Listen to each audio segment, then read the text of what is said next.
Hello and welcome to another exciting episode of Beer Bros. This week we visited the New Republic Brewers and the Rio Brazos Distillery.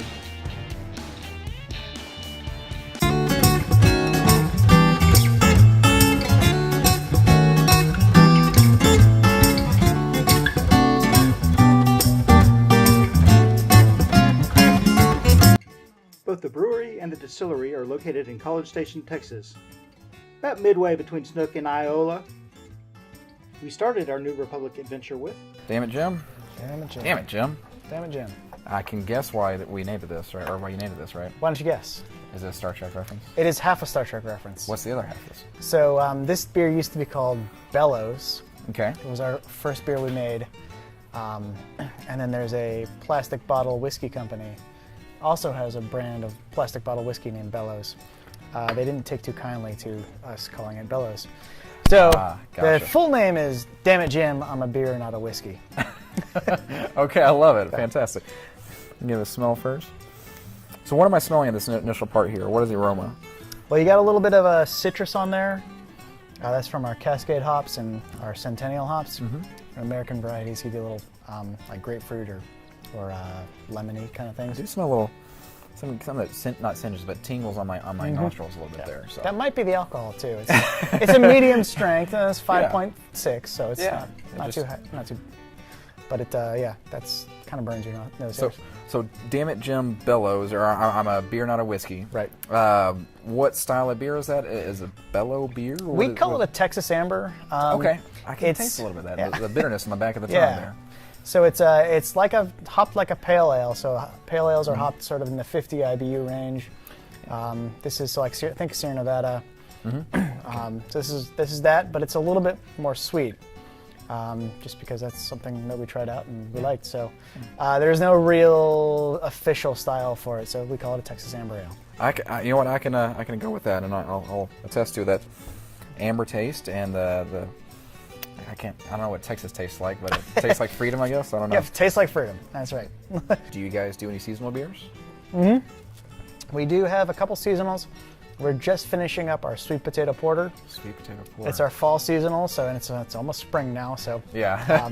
Well, it'll be ready for next fall. That's right. Yeah. So it's our most people do a pumpkin beer in fall, just because that's the season. So we try to be a little different. Sweet potatoes. No, that makes total sense to me. It really does. Tell me what's the name of it one more time? Windless. Windless. Yeah. Okay, gotcha. Interesting. So this was our Texas Amber, which was the Damn It Jim. Right. And not copying Bellows. We're going to say Damn It Jim, I'm a beer, not a whiskey. So very delicious beer. If you're ever in the Bryan College Station area, check out New Republic for their Damn It Jim beer. It's very fantastic. Is it in stores? We are in both markets, Bryan and College Station. Perfect. So what can we do to get the New Republic name out there? Drink more beer. Okay, that's perfect for me. Okay, so we're back with New Republic here, and we've got Dean, the master brewer. Brewmaster, head brewer. Head brewer. Yeah. I'll take that. Head brewer. Brewmaster is kind of an actual title that you earn. So yeah. Well, what is it? Quick 30 seconds. What does it take to be a brewmaster? What would it take for you to be a brewmaster? I have no idea. You take some classes in Germany or in the United States, and you actually get it's like getting a degree. Okay, gotcha. I didn't know there were so many different styles of beer. A year ago, I was Big Brand, Miller Lite, Coors Light, and then I went on this year-long journey with Beer Bros, and it turned me to places like you. Right. So tell me about what this we have in our hand here. This is very not Big Brand. It's very not. So. This is a small batch that we're doing here at the brewery. We're experimenting with it for summer. It's spring right now, so it should be coming out in summer. It's a traditional German style called the Berliner Weiss, originally made in Berlin, Germany. And it's a wheat beer that's been soured. So it tastes a lot like a really crisp, tart lemonade. How do you sour a beer? So this one is soured with lactobacillus, which is the same organism that makes yogurt and kimchi and another couple things. Yeah, okay. So normally beer uses Saccharomyces cerevisiae, which is the same as bread yeast. Okay. So, but a little different. So there are different breeds of dog. There are different breeds of yeast. Right. So bread yeast is different from beer yeast. So we use a little bit of lactobacillus in the beginning to make it sour. We take it down to a really low pH, 3.5. Oh, wow. So you get that puckering sensation to it. Yeah. And then we ferment it out, give it the alcohol. Interesting. And it's a real crisp, real tart, real refreshing beer. Well, we're cheersing on that. So this is called the Brianner Weiss? This is our Brianner Weiss because we're near Bryan. That works for me. Mm-hmm. Sours, I've always been a fan of big sour beers. And this is just a real simple, easy sour to make. Yeah. So we're starting off. We had really good success with a one-shot sour called Astrolabe. Okay. That was an accident, and I'm really trying to make it again. Yeah. Most accidents don't turn out good. This one did. Yeah, and so this was just an easy way to get a sour beer, and I enjoy it. Well, it's fantastic. I am very for it. So another one of those beers from New Republic here in College Station, Texas, that if you ever come out to the brewery, you should try it. And will it be in stores this summer? Probably not this summer. We're going to run it in the tap room for a little while. Gotcha. Figure out what to do with it. It'll probably be in like 350 ml bottles, real small bottles, because you can't drink a lot of it because it's really sour.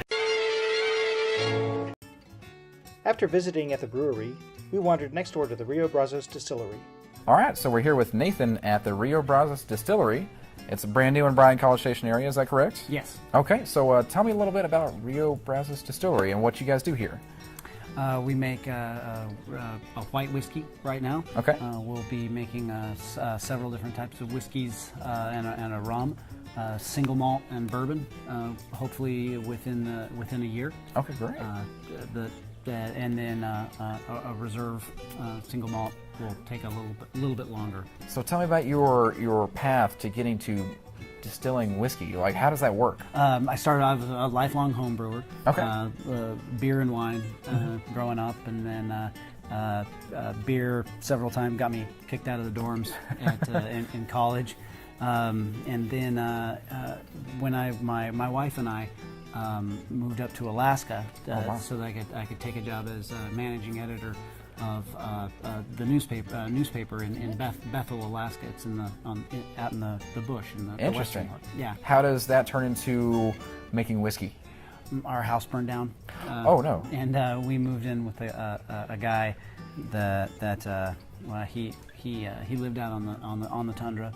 Oh wow! And he built his own house, and that sort of thing. He taught me how to weld and how to hook up a dog sled team. That's great.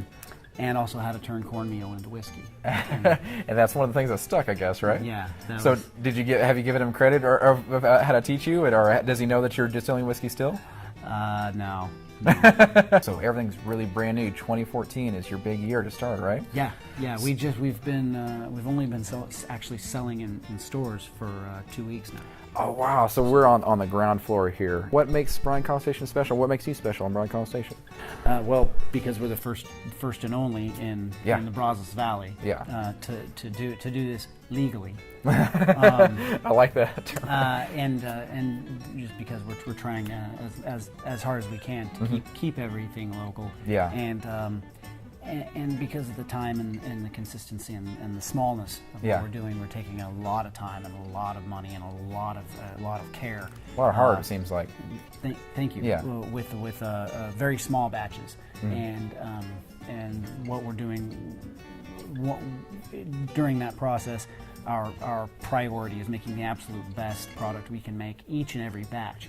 So things like consistency might have to be sacrificed for that, and things like just a mainstream a flavor profile that might be better suited for everyone in the United States or everyone in the world. We're not going to be able to do that. We're going to want to. We've got a very small demographic, small target group of whiskey drinkers that we consider our audience. We want to make those people happy. Those people, for the most part, live in Texas and College Station in particular. And if everybody in College Station wants my whiskey and wants what we're making, that's a success right there. Then that really is our success. We really, if not everybody in the world loves it, well, that's kind of our business plan in the first place. Yeah. If they do, that's great, but that's not our priority. We want to be a very, very important whiskey to a very small amount of people. Homegrown type style. Is that what I would say? Yeah. Whiskey brewing is a little bit more. It's got a lot more method to it. and a lot less art over the entire process. I can fix mistakes. I really? can take a base product and I can tear it apart. I can mess it up. I can put it back into my still and I can fix it. Brewers are very much brewers and vintners are kind of on stage. They have one chance to make it right, and if it's not right, well, then they get to dump it down the drain. Oh no. Yeah. While whiskey making does involve a little bit more work over the entire process, at least I don't have to worry about that losing product because of a small problem that might not even be my problem. A lack of consistency can ruin your product. Whereas in whiskey making, I can always fix any mistake. I like that a lot, and that's what I love about these microbreweries and small things. That you get to learn a lot, and you get to meet the people, and it's great to make a personal connection to the things you enjoy, whether it be whiskey or whatever. And this personal connection right here, it makes me enjoy what I do a lot very well. So, Nathan, I'll say thank you very much. And come check out Rio Brazos Distillery in College Station, Texas, and have a good time. Have a good Saturday. Excellent. So, thank you very much, sir. I Thanks. appreciate it. Nice meeting you. Cheers. Thank you very much. Cheers. So cheers to New Republic. Thank you. And Cheers to Brew Bros. Beer Bros. Beer Bros. Cheers to Beer Bros. We've had a couple beers, and not a problem.